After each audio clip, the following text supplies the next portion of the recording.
सेवा शुल्क प्रीलिम्स के लिए सेवा शुल्क केंद्रीय उपभोक्ता संरक्षण प्राधिकरण सीसीपीए, राष्ट्रीय उपभोक्ता हेल्पलाइन एनसीएच, उपभोक्ता अधिकार।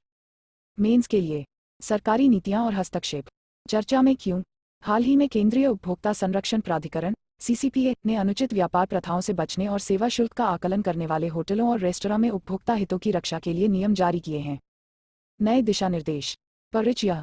इसके अनुसार होटल और रेस्तरां में सेवा शुल्क सर्विस चार्ज के नाम पर बिल में स्वतः या डिफ़ॉल्ट रूप से अतिरिक्त चार्ज वसूलने पर रोक है।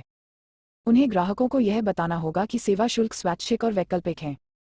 सबसे महत्वपूर्ण बात यह है कि होटल और रेस्तरां को अब सेवा शुल्क के संग्रह के आधार पर प्रवेश या सेवाओं को सीमित करने की अनुमति नहीं है।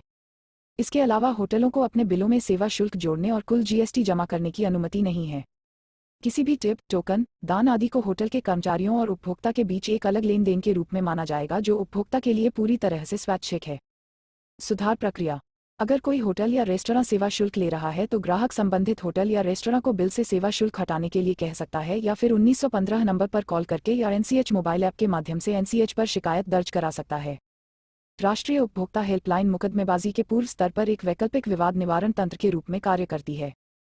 इसके त्वरित और प्रभावी निवारण के लिए इलेक्ट्रॉनिक रूप से edakhil.nic.in के माध्यम से उपभोक्ता आयोग के पास अनुचित व्यापार व्यवहार के खिलाफ शिकायत दर्ज की जा सकती है। सेवा शुल्क यह ग्राहक और रेस्तरां कर्मियों, विशेष रूप से प्रतीक्षा कर्मचारियों के बीच एक टिप या सीधा लेन देन है। यह एक मुख्य उत्पाद या सेवा की खरीद से संबंधित सेवाओं के लिए ली जाने वाली लागत है। यह आतिथ्य और खाद्य एवं पेय उद्योगों द्वारा उपभोक्ताओं की सेवा के लिए शुल्क के रूप में एकत्र किया जाता है। नए दिशा निर्देश जारी करने का कारण। राष्ट्रीय उपभोक्ता हेल्पलाइन एनसीएच पर भुगतान बिलों में अनावश्यक रूप से सेवा शुल्क लगाने से संबंधित अत्यधिक शिकायतें दर्ज की गई थीं। बिल में अक्सर कुछ अन्य शुल्कों की आड़ में कुल राशि के रूप में अतिरिक्त राशि वसूली जा रही थी।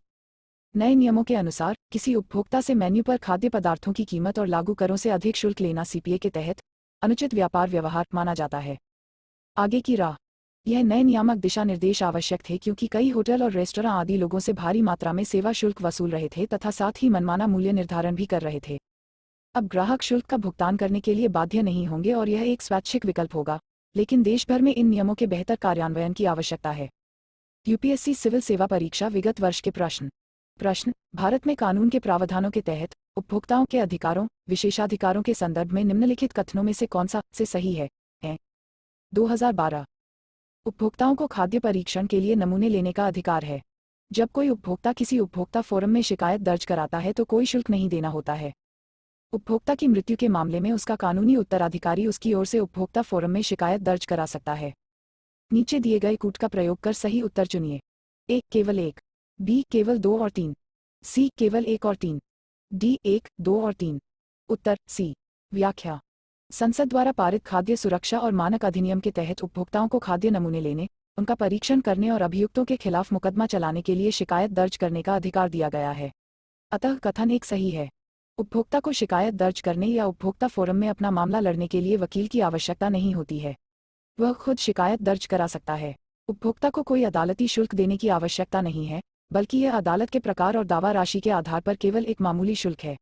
अतः कथन 2 सही नहीं है। उपभोक्ता संरक्षण अधिनियम के तहत यह प्रावधान किया गया है कि उपभोक्ता की मृत्यु के मामले में उसका कानूनी उत्तराधिकारी या प्रतिनिधि उपभोक्ता फोरम में शिकायत दर्ज करा सकता है। अतः कथन 3 सही है। अतः विकल्प सी सही है।